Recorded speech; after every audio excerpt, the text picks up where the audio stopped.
Hello students, तो last class में हमने बेसिकली वेरिएबल सेपरेबल वाला मेथड हम देख रहे थे, है ना। तो कुछ क्वेश्चंस मैं और ले लूंगा उस पे, तो कंटिन्यू करते हैं नेक्स्ट क्वेश्चन से। dy बाई dx बराबर x square plus 1 upon y square plus 1। ठीक है, ये है क्वेश्चन। तो क्या होगा, इसको इधर ले जाएंगे, इसको इधर ले जाएंगे, तो y square plus 1 d y बराबर x square plus 1 d x. ठीक है क्या, वाई स्क्वायर का इंटीग्रेशन वाई क्यूब बाई 3, 1 का इंटीग्रेशन वाई, यहाँ पे इंटीग्रेशन एक्स स्क्वायर का इंटीग्रेशन एक्स क्यूब बाई 3 और 1 का इंटीग्रेशन एक्स और प्लस सी हो गया। ठीक है, चाहो तो 3 से मल्टीप्लाई कर दो तो वो कर सकते हो, क्यों, आसान सा क्वेश्चन है ना, नोट कर लो।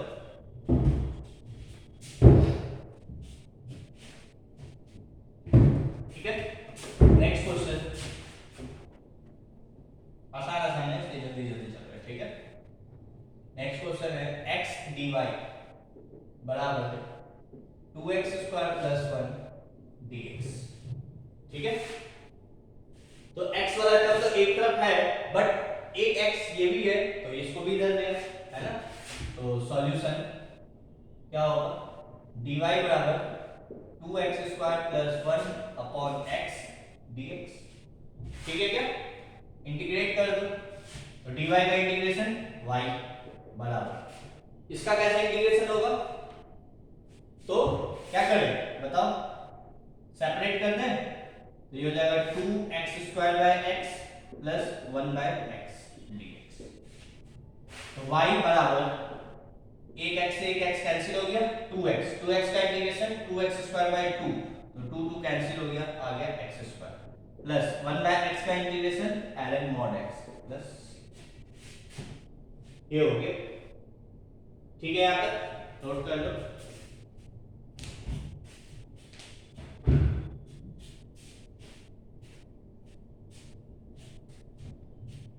देखो अभी तक हम जो भी पार्ट पढ़े वो बेसिकली हम किस टाइप का सॉल्यूशन निकाल रहे थे, जनरल सॉल्यूशन या पार्टिकुलर सॉल्यूशन। तो सारे में एक आर्बिट्रेरी कांस्टेंट आ रहा था, है ना। इसका मतलब हम जो भी सॉल्यूशन अभी तक निकाले वो जनरल सॉल्यूशन था, है ना। यदि वो पार्टिकुलर सॉल्यूशन जानना चाहेगा तो वो कैसे क्वेश्चन दे सकता है, मतलब वो एक स्पेसिफिक वैल्यू दे देगा कि x जब ये है तो y ये है ना। तो मैं चलो उस पे भी एक क्वेश्चन ले लेता हूं। तो नेक्स्ट क्वेश्चन,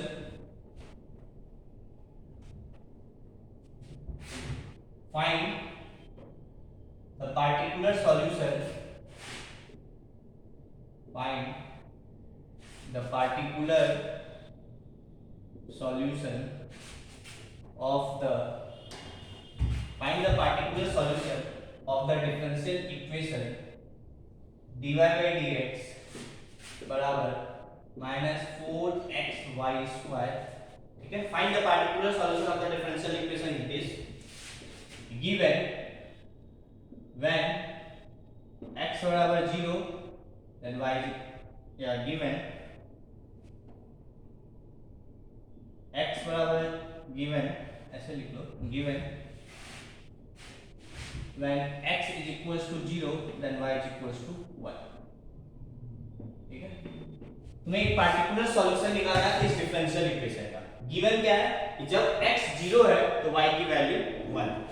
ठीक है, तो कोई भी चेंजेस नहीं होगा, एग्जैक्टली हम वैसे ही सॉल्व करेंगे जैसे सॉल्व करते हैं। ठीक है ना, तो सबसे पहले सॉल्यूशन डिफरेंशियल इक्वेशन मुझे क्या दिया हुआ है, -4xy स्क्वायर।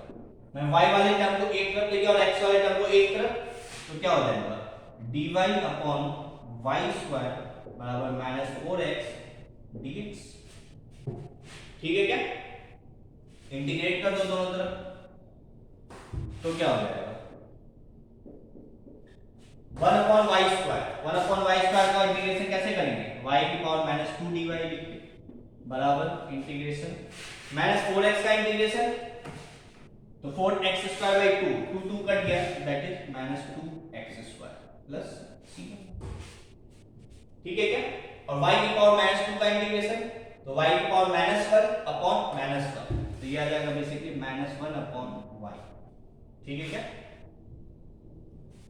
बराबर -2x² प्लस c। ये ठीक है क्या, क्या आ गया देखो ना, y की जगह y -2 +1 वही चीज नीचे आ जाएगा, -1/-1, y की पावर -1 1/y और -1, ये हो, ठीक है। तो ये तो जिस तरीके से हम इंटीग्रेट करते थे, ये बेसिकली क्या है हमारा जनरल सॉल्यूशन है ना। अब मुझे पार्टिकुलर सॉल्यूशन निकालना है, तो उसके लिए मुझे c की वैल्यू निकालनी पड़ेगी, और c कैसे निकलेगा, यहां से, क्या, जब x 0 है तो y 1, बस इसको यहां रख देंगे, ठीक है ना, नोट कर लो इतना पहले, इसको निकाल, x 0 है तो y 1, तो वहां से आगे यहां आ जाओ, तो x बराबर 0 एंड y बराबर 1, तो इसको रख दो, पुट इन 1, ठीक है। तो y वाले -1/1 बराबर c, तो c की वैल्यू क्या आ गई -1, ठीक है, बस ये रख देंगे। अरे क्या था, -1/y बराबर 2x² माइनस था प्लस c, ये था है ना, तो रख दो,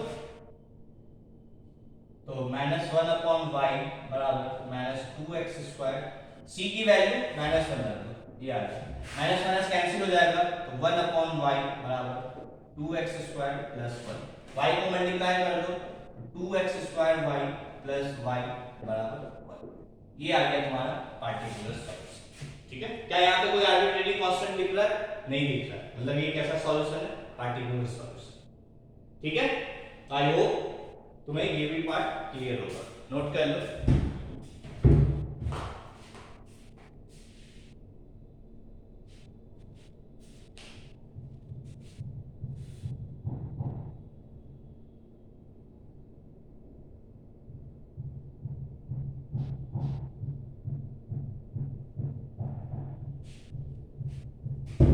ठीक है यहां तक, तो अब हम आते हैं वर्ड प्रॉब्लम पे, ठीक है।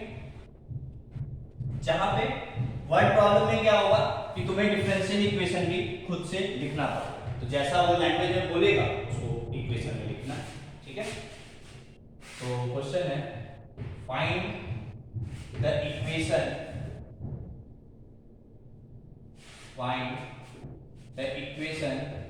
Of the curve passing through, find the equation of the curve passing through the point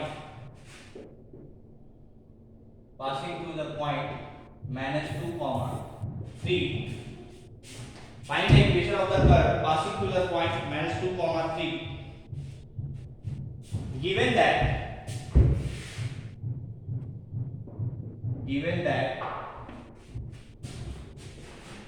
slope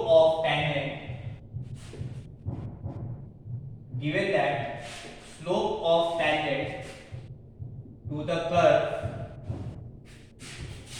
at any point, say any point p x, y is, given that the slope of tangent to the curve at any point is 2x upon y square, is 2x upon y square, ठीक है। ये question note कर लो, ठीक है। तो मुझे एक point दिया हुआ है, कर्व इस पॉइंट से पास कर रहा है, जहां पॉइंट दे दिया मतलब वहां पे क्या आएगा, पार्टिकुलर सॉल्यूशन, ठीक है ना। और क्या दिया है, given that slope of tangent, चलो मैं यहीं पे पहले स्टार्ट करता हूं, given that slope of tangent, किसी भी टेंजेंट का स्लोप इस पॉइंट पे कैसे लिखते हैं, dy by dx से, तो slope of tangent to the curve at any point is 2x by y square, मतलब dy by dx ये दिया हुआ, बस इसको अब इंटीग्रेट करना। तो पहले वेरिएबल सेपरेबल में क्या कन्वर्ट होगा, तो y को इधर x को इधर, तो ये हो गया y स्क्वायर dy बराबर 2x dx, ठीक है। इंटीग्रेट कर दो दोनों तरफ, ठीक है। तो याद रखना पॉइंट है -2,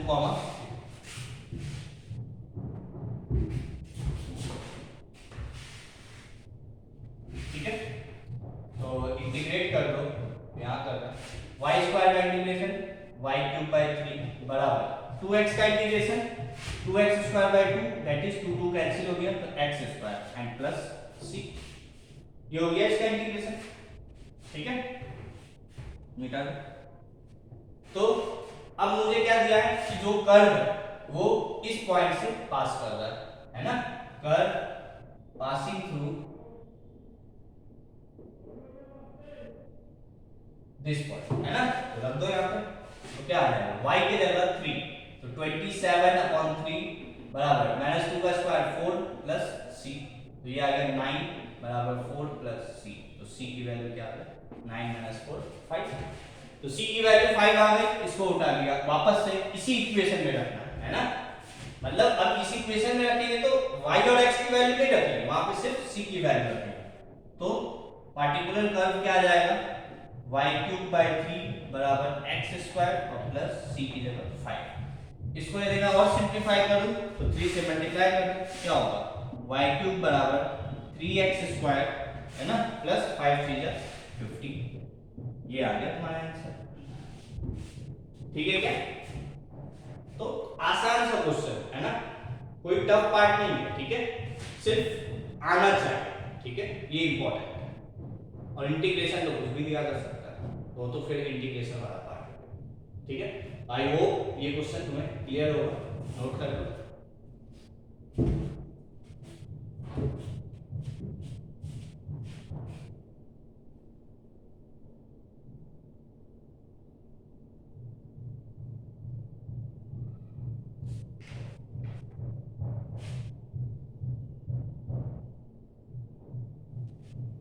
ठीक है, एक सेकंड।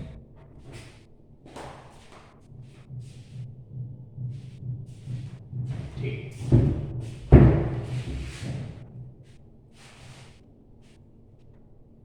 नेक्स्ट क्वेश्चन है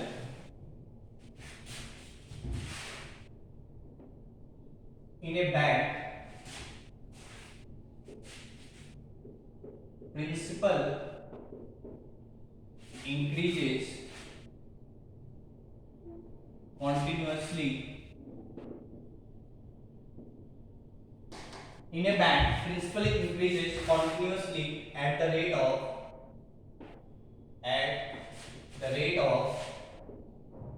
5% per year। ठीक है, इन ए बैंक, एक बैंक है जहां पे प्रिंसिपल जो है कंटिन्यूअसली इंक्रीज करता है हर साल at the rate of 5% per year. ठीक है, find the time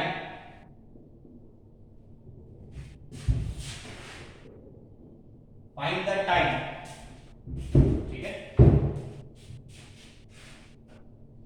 find the time in विच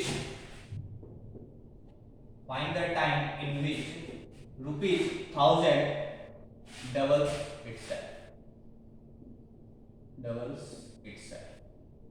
तुम्हें टाइम निकालना है कितने साल में या कितने टाइम में बेसिकली कि जो 1000 है डबल हो जाए, मतलब 1000 जो है इंटरेस्ट के अकॉर्डिंग, मतलब 5% इंटरेस्ट मिलते जाए तो 1000 रुपया कब तुम्हारा 2000 बन जाएगा, ये निकालना है। ठीक है, उससे क्लियर है। तो मैंने मान लिया लेट प्रिंसिपल इज से P। ठीक है, मैंने मान लिया कि प्रिंसिपल जो है let principal is P in time या let P principal is P। ठीक है, मतलब किसी टाइम T पे प्रिंसिपल मान लिया मैंने P। ठीक है, अब तुम्हें क्या गिवन है कि प्रिंसिपल जो है कंटिन्यूअसली इंक्रीज करता है 5% पर ईयर मतलब टाइम। तो तुम्हें गिवन क्या है, गिवन है कि dp/dt रेट ऑफ चेंज दिया है ना, चेंज कर रहा at the rate of 5% per year, मतलब dp/dt प्रिंसिपल का change with respect to time. ठीक है, तो dp/dt तुम्हें गिवन है 5%, तो 5% किसका 5% ऑफ ओरिजिनल। ठीक है क्या, that is equals to 5p/100। ठीक है क्या, इसको यदि मैं काट दूं तो ये कितना आ जाएगा p/20। ठीक है, तो तुम्हें क्या गिवन है कि dp by dt is equals to p by 20, ठीक है ना, ये गिवन है। तो ये डिफरेंशियल इक्वेशन बन गया। अब देखो हमेशा differential equation dy by dx में बनता था, इस बार p और t में बन गया। बट ये देखो ये dp इस p को इधर ले आओ और t को उधर भेज दो, देखो वेरिएबल सेपरेबल तुम्हें दिख रहा हो, है ना। तो मैं पहले इसको मिटा देता हूं,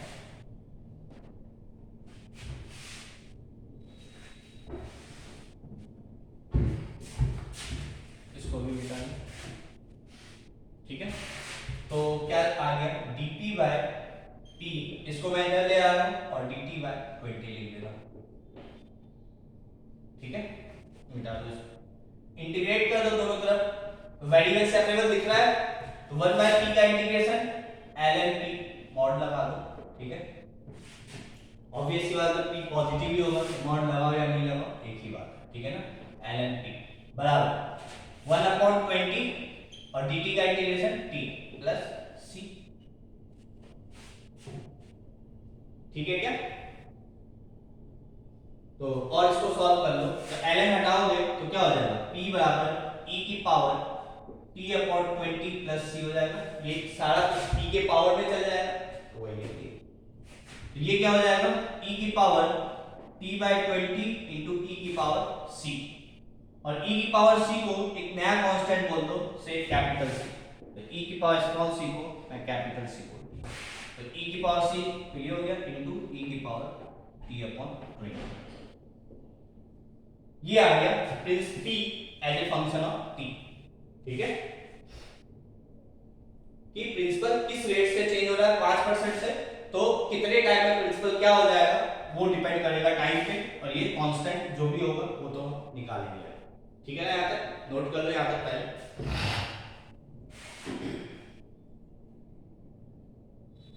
ठीक है। अब तो ये पार्ट था बेसिकली डिफरेंशियल, तो इतना पार्ट तो सॉल्व हो गया, है ना। जो डिफरेंशियल वाला पार्ट था क्या c इंटू ई की पावर t/20, ठीक है। अब तुम्हें अकॉर्डिंग टू क्वेश्चन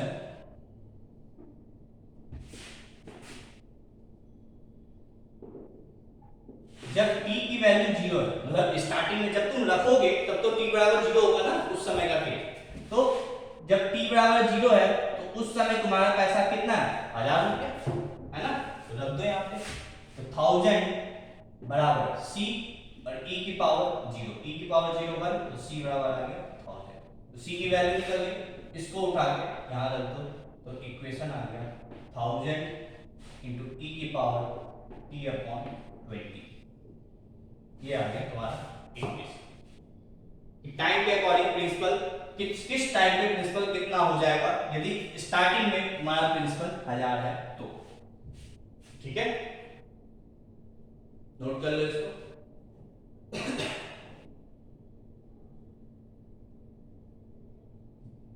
ठीक है। तो अब तुमसे बोला गया है कि तुम्हारा पैसा डबल हो रहा है ना, मतलब let in time t p gets 2000, जो प्रिंसिपल है मान लो टाइम t में p जो है वो 2000 हो गया, और डबल होना चाहिए मतलब 1000 का 2000, तो ये टाइम निकालना है t क्या होगा जिससे कि तुम्हारा पैसा डबल हो जाए, तो इसी इक्वेशन में रख दो। इक्वेशन क्या है 1000 इंटू e की पावर t/20, प्रिंसिपल क्या हो जाना चाहिए 2000, रख दो यहाँ 2000 बराबर 1000 इंटू e की पावर t/20, इससे ये कट गया तो ये आ गया 2 बराबर e की पावर t/20, ठीक है क्या।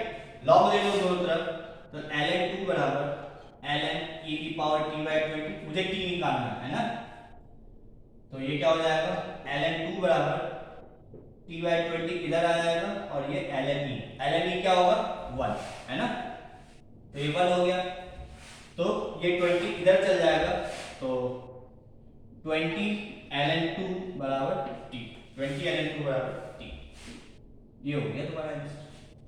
अब ln 2 की वैल्यू रख दो तो t मिल जाएगा। अब ये t कौन से यूनिट में आया, क्योंकि स्टार्टिंग में दिया था पर ईयर, मतलब ये जो t है ये बेसिकली इन ईयर्स, ठीक है ना, ये हो गया तुम्हारा आंसर। ठीक है क्या? आई होप कि तुम्हें क्वेश्चन समझ में आ गया होगा और ये क्लियर होगा इसका सॉल्यूशन। ठीक है, नोट कर लो। फिर नेक्स्ट क्वेश्चन।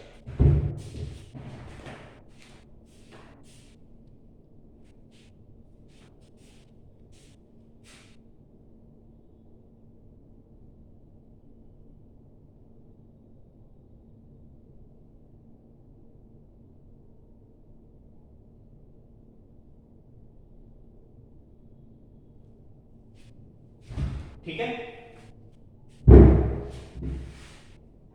नेक्स्ट क्वेश्चन की तरफ चलते हैं।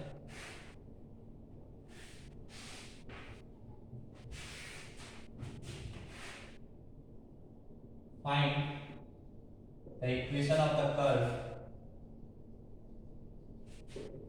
Find the equation of the curve, ठीक है, find the equation of the curve not passing through origin. ठीक है, तो ऐसा कर्व का इक्वेशन निकालना है जो ऑरिजिन से पास ना कर रहा हो, मतलब y बराबर x तुम्हारा answer.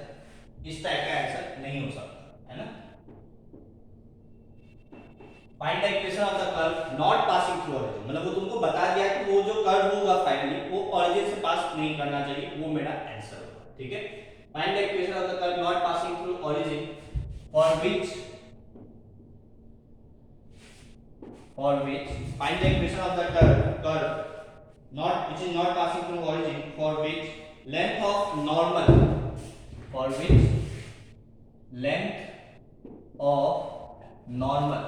okay, length of normal at a point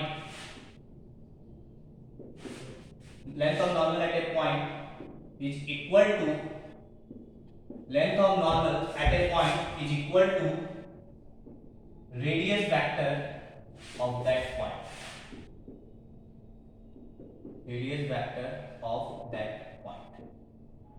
ये बोला है क्वेश्चन। ठीक है, तो क्या बोला, तो एक कर्व का इक्वेशन निकालना है जिसके लिए लेंथ ऑफ नॉर्मल, ठीक है, अब मैं बताया हूं लेंथ ऑफ नॉर्मल क्या होता है, एक स्टैंडर्ड फार्मूला। ठीक है ना, तो वही वो यहां पे यूज होता है।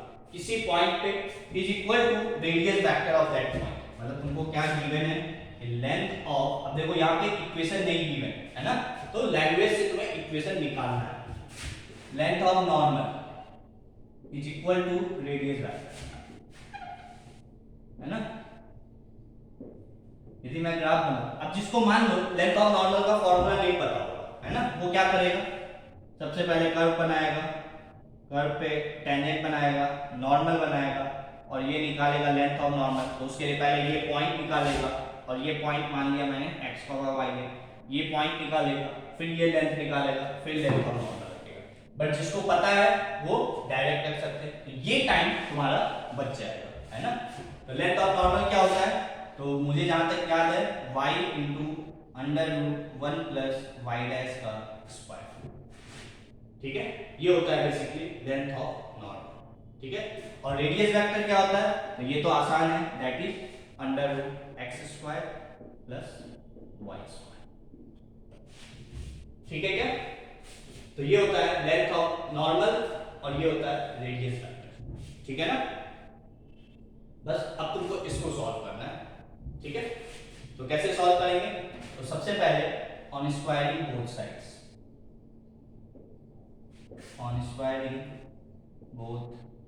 साइड्स, दोनों तरफ स्क्वायर कर दो, तो क्या होगा, y² × 1 + y डैश का स्क्वायर, ठीक है क्या, बराबर x² + y²।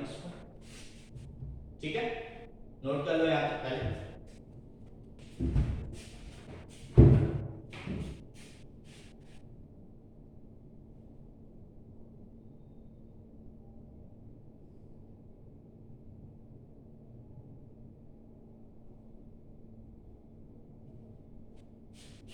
ठीक है,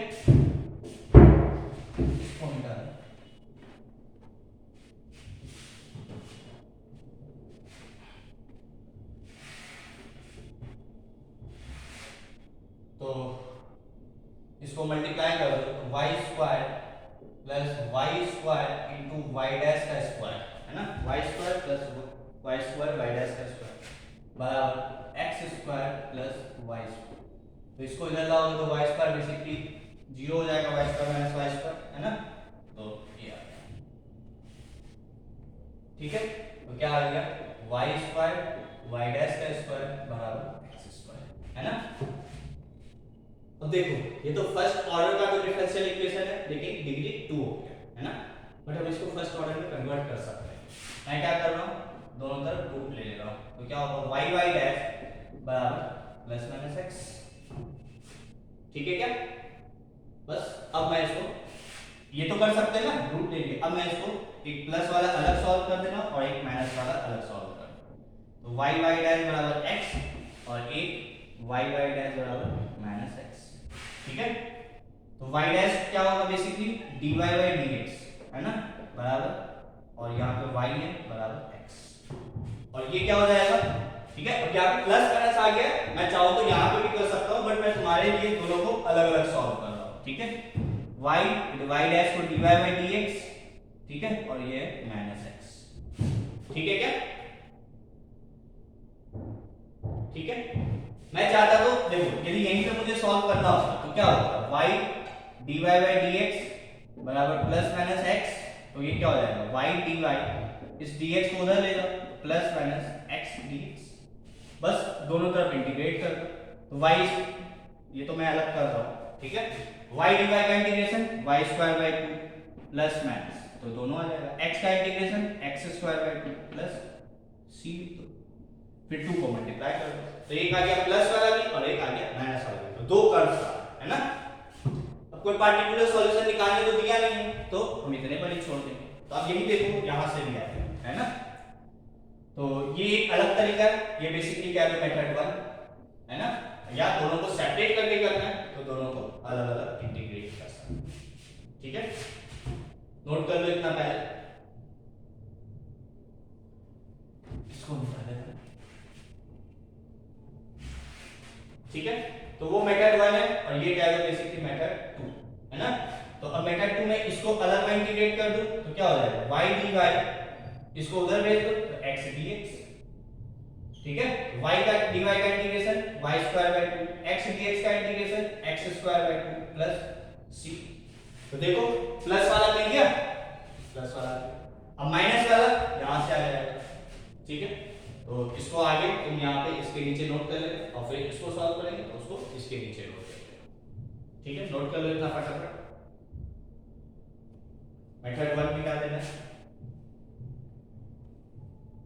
ठीक है, और इसके आगे मैं इसको यहाँ सॉल्व कर रहा हूँ, तो क्या आ गया y dy बराबर माइनस x dx, तो y स्क्वायर बाय 2 और ये क्या हो जाएगा minus x square by 2 plus c। ये माइनस वहां पे दो आंसर आता है, प्लस वाला एक माइनस वाला, प्लस वाला यहां से माइनस वाला यहां से, अब तुम ऑल सॉल्व करने के लिए 2 को इधर उधर ले जा सकते हो। ठीक है ना, ठीक है, यहां तक आई होप क्लियर होगा तुम्हें, यहां तक नोट कर लो।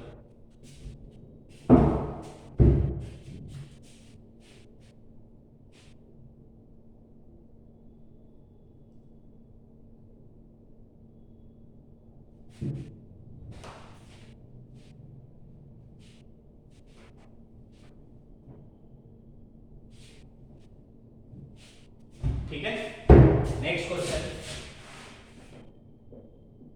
Find the curve on which segment of tangent between coordinate axis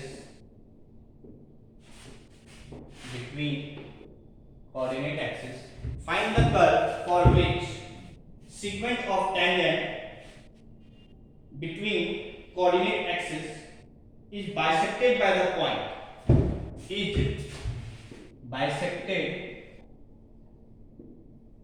by the point, is bisected by the point and is bisected by the point, bisected by the point this and curve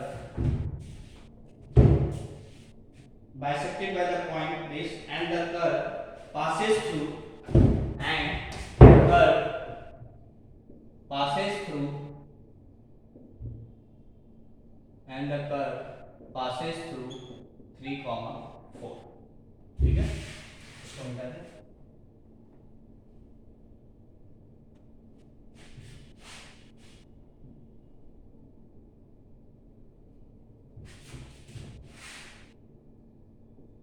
ठीक है, अब देखो ऐसा question है तो figure भी बना लेना चाहिए, है ना।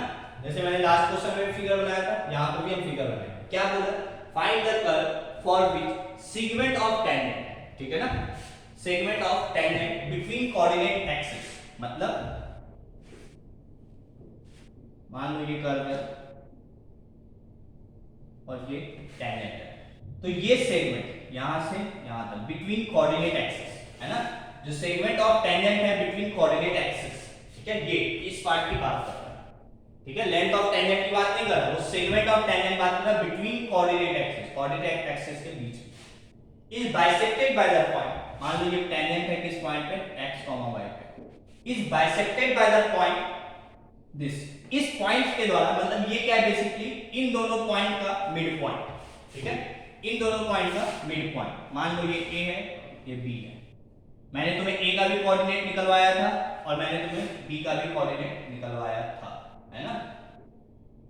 तो मैं डायरेक्ट लिखूंगा, मैं फिर से नहीं निकालूंगा, जो यदि तुम्हें याद नहीं है तो तुम जाकर प्रीवियस वीडियो देखो, ठीक है। तो is bisected by the point this, ठीक है, and the curve passes through 3, 4।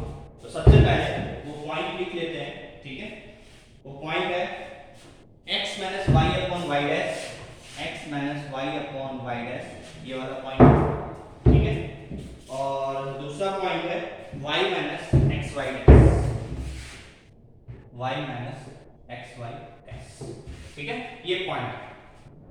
तो इन दोनों का मिड पॉइंट बेसिकली ये है, ठीक है। तो मैं क्या कर रहा हूं, xa का मतलब इस पॉइंट का x कोऑर्डिनेट प्लस इस पॉइंट का x कोऑर्डिनेट अपॉन 2, ये मिड पॉइंट होगा, और ये किसके बराबर होना चाहिए, x के बराबर, ठीक है। तो चाहो तो तुम इससे भी सॉल्व कर सकते हो, चाहो तो y वाला भी कॉन्सेप्ट लगा सकते हो, मतलब ya प्लस yb बाय 2 बराबर क्या होना चाहिए, y। तो चाहो तो तुम x से भी सॉल्व कर सकते हो, चाहो तो y से भी, दोनों में से कोई भी एक सॉल्व कर लोगे तो तुम्हारा आंसर आ जाएगा, ठीक है। तो x - y upon y dash, तो दिस प्लस तो 0 ही है, या दिस प्लस 0 ही है ना, तो y - xy डैश 8। यदि मैं यहां से सॉल्व करूं तो y - xy dash plus 0 upon 2 बराबर y आएगा, और यहां से यदि मैं सॉल्व करूं x - y upon y dash plus 0 by 2 बराबर x आएगा, ठीक है। दोनों में से या तो दिस और दिस, या तो ये मेथड यूज करो या इससे सॉल्व करो, ठीक है ना, ठीक है। इसको मिटा देना, कर्व पासेस थ्रू 3, 4, ये ध्यान रखना,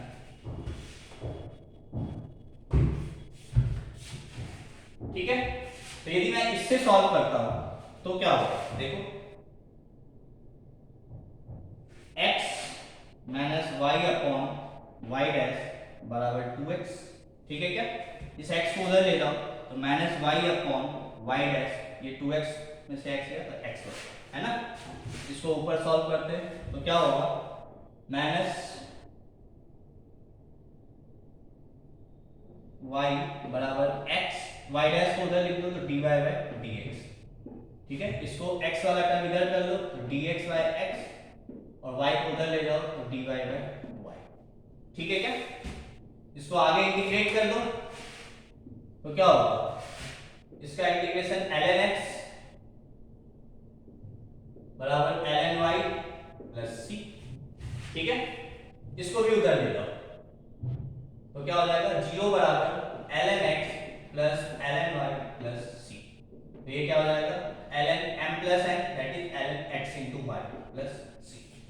समझ में आ रहा है क्या, ये हो गया ln x into y plus c बराबर 0, ठीक है। अब c की वैल्यू हम कैसे निकालेंगे, तो कर्व जो है 3, 4 से पास कर रहा है ना, तो 3,4 यहाँ पे रख दो, तो 0 बराबर ln 4 3 जा 12 प्लस c। ठीक है क्या, नोट कर लो पहले इतना, है ना। तो ये बेसिकली कह सकते हो मेथड 1 और ये है बेसिकली मेथड 2। ठीक है ना, तो पहले मैं मेथड 1 कर रहा हूँ, इतने पार्ट छोड़ दिया हूँ, इसको सॉल्व करते करते इधर आए। ठीक है, ये हो गया होगा, ये भी हो गया होगा, ये भी हो गया होगा, है ना। ये इंटीग्रेशन वाला भी पार्ट हो गया होगा, ये भी हो गया होगा, इसको भी होगा। ठीक है, तो c बराबर क्या आ गया -ln 12।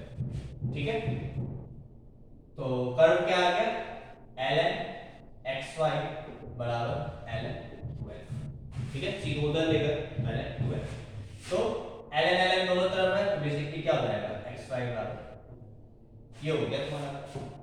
तो चाहे x से निकाले तो xy बराबर 12 है। अब मैं y से निकाल के दिखाता हूं, यहां से भी xy बराबर 12 ही आएगा। ठीक है ना, तो ये था मेथड 1, नोट कर लो इसको। ठीक है, अब मैं इसको यहां सॉल्व कर रहा हूं y के टर्म्स में। ठीक है, तो क्या है बेसिकली y xy डैश बराबर 2y, तो y उधर जाएगा तो y हो जाएगा -x dy/dx बराबर y, इसको उधर भेज दो, देखो वही आ गया, सॉरी -dy/y बराबर dx/x, एग्जैक्टली वही चीज आ गई। तो इसको इंटीग्रेट करोगे तो -ln y बराबर ln x प्लस c, इसको इधर ले आओ या इसको भी उधर ले जाओ। ठीक है, तो क्या आ जाएगा 0 बराबर ln y plus ln x plus c। ठीक है, तो ये क्या हो जाएगा 0 बराबर ln xy plus c, exactly वही चीज आ रहा है। c को कर्व जो है 3,4 से पास कर रहा है ना, ये रख दो, तो c की वैल्यू क्या आ जाएगी -ln 12। ठीक है क्या, तो कर्व क्या आ जाएगा ln xy बराबर ln 12। ठीक है, यहां से क्या आ जाएगा xy बराबर, देख सकते हो दोनों से आंसर सेम ही आया है ना, दोनों से आंसर ऐसा नहीं होगा कि डिफरेंट आएगा। ठीक है, दोनों से आंसर सेम ही आएगा, तो नोट कर लो इसको। आई होप क्लियर होगा तुम्हें ये भी क्वेश्चन।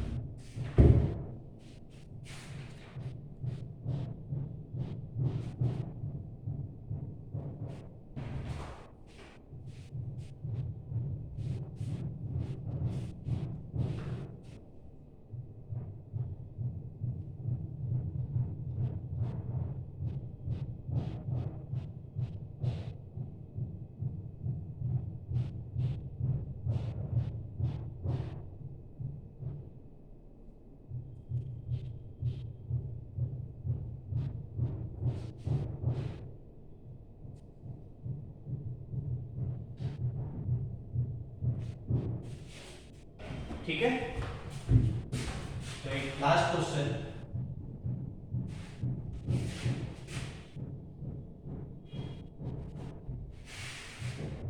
क्या find the curve passing through find the curve passing through 1, 2 for which find the curve passing through 1, 2 for which midpoint of length of tangent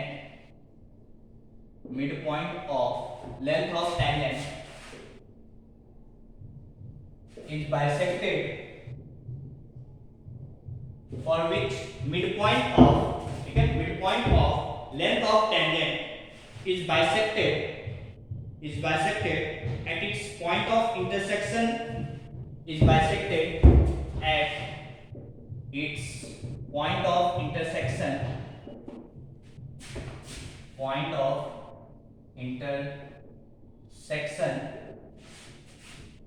y-axis. At its point of intersection with y-axis. ठीक है, एक curve है जो उस point से पास कर रहा है, जिसका कि जो टेंजेंट का लेंथ होता है उस वाले पार्ट का मिड पॉइंट जो होगा, ठीक है, mid point of length of tangent, वो बाइसेक्टेड हो रहा है मतलब उसका जो मिड पॉइंट है वो कहां पे बाइसेक्ट हो रहा है, at its point of intersection, मतलब टेंजेंट का point of intersection with y axis. ठीक है, नोट कर लो। देखो मतलब मैं आधा फिगर बना रहा हूं से, यदि पूरा फिगर बनाए तो से टेंजेंट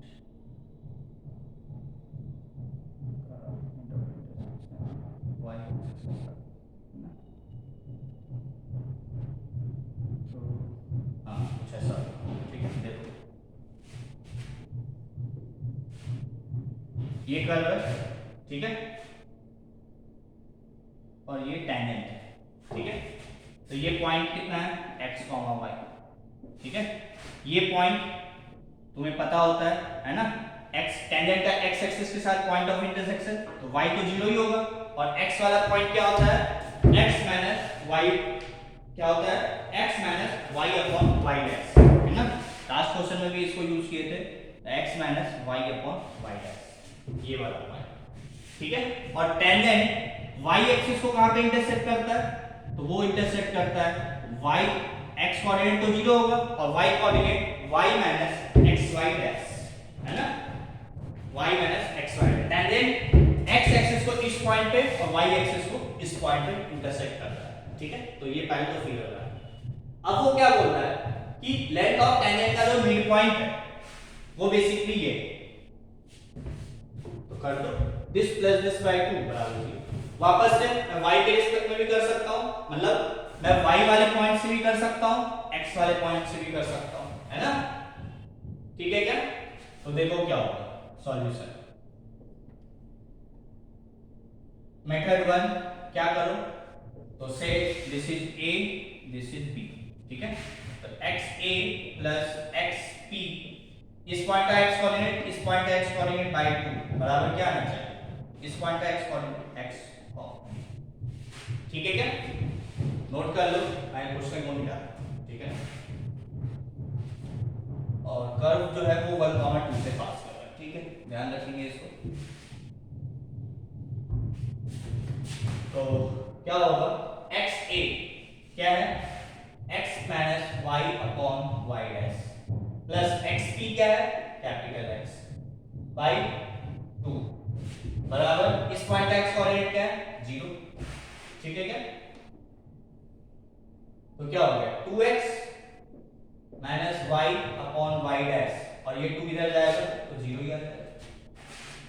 ठीक है क्या, तो क्या हो गया 2x बराबर y upon y dash, y dash को इधर भेज दो, तो y डैश को मैं क्या लिख सकता हूँ, dy बाई dx बराबर y। ठीक है क्या, इसको यहाँ ले आओ, तो dy अपॉन y, इस y को इधर ले लो, और dx अपॉन 2x, इंटीग्रेट कर दो दोनों को। 1 अपॉन y का integration ln y, 1 upon 2 constant है, और 1 अपॉन x का integration ln x plus c। ठीक है क्या, नोट कर लो यहाँ तक, मैं यहीं पे मिटाऊंगा ताकि वो पार्ट मैं मेथड 2 भी कर दूंगा। ठीक है ना, तो इसको मिटा देना। तो अब ये जो कर्व है ये कहां से पास कर रहा है, 1,2 से, तो रख दो, पहले 2 बराबर 1/2 ln 1 प्लस c, तो ये तो 0 हो गया, तो c बराबर क्या है, ln 2। ठीक है क्या, तो ये कर्व रख दो, तो ln y बराबर 1/2 ln x प्लस c के जगह ln 2 से मल्टीप्लाई कर दो, तो 2 ln y बराबर ln x प्लस 2 ln 2। ठीक है, तो ये क्या हो जाएगा, ln, इसको उधर भेज दो, तो ln y स्क्वायर बराबर ln x प्लस ln 4। ठीक है क्या, तो ये क्या हो जाएगा, ln y स्क्वायर बराबर ln m plus ln n, ln m into n, that is ln 4x। ln y square बराबर 4x, और ln y स्क्वायर बराबर 4x, मतलब y स्क्वायर बराबर 4x, ये आ गया। ठीक है, तो ये हो गया तुम्हारा आंसर। ठीक है क्या, तो कर्व आ गया y स्क्वायर बराबर 4x। ये तो मैं यदि x वाला पॉइंट का मिड पॉइंट हो गया, ऐसे तुम y का भी ले सकते, ले लो। तो ये था बेसिकली मेथड 1, है ना, मिटा देना इसको। तो क्या आया आंसर, वाई स्क्वायर बराबर 4x, है ना। अब देखो यदि मेथड 2 करें तो वो क्या होगा, मतलब दोनों में से तुम्हें कोई भी एक ही यूज करना है ना, कि ya प्लस yp बाई 2 बराबर yb, ठीक है क्या। तो ya क्या है 0, yp क्या है y अपॉन 2 बराबर yb क्या है y माइनस xy डैश। तो y बराबर क्या आ गया 2y माइनस xy डैश, ये इधर आएगा तो माइनस y और माइनस सॉरी 2y और 2xy डैश, है ना। तो ये इधर आया तो y minus 2y minus y और माइनस माइनस कैंसिल हो गया, तो ये आ गया y बराबर 2x y डैश को dy बाई dx, x वाला टर्म इधर गया और y वाला टर्म इधर गया, अब इसको मिटा सकते हैं, ठीक है ना। तो क्या हो जाएगा dy अपॉन y बराबर 1 अपॉन 2x dx, इंटीग्रेट कर दो दोनों तरफ, तो ln y बराबर 1/2 ln x प्लस c। देखो ना इंटीग्रेशन ही सेम आ रहा है, उसके आगे तो सारा कुछ सेम आ रहा है ना। अब ये जो कर्व है ये 1,2 से पास करवा दो, तो ln 2 बराबर 1/2 ln 1 प्लस c, ये 0 हो गया, तो c बराबर क्या आ गया ln, इसको उठा के वापस यहाँ रख दो, ठीक है।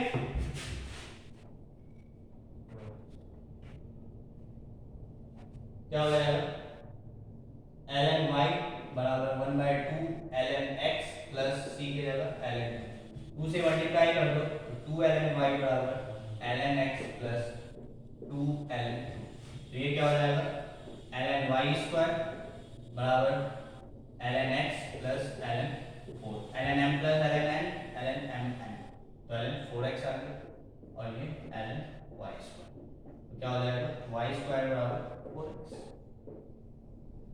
ठीक है क्या, ये हो गया आंसर। तो आई होप तुम्हें यहाँ तक चीजें क्लियर हो गई, ठीक है, थैंक यू।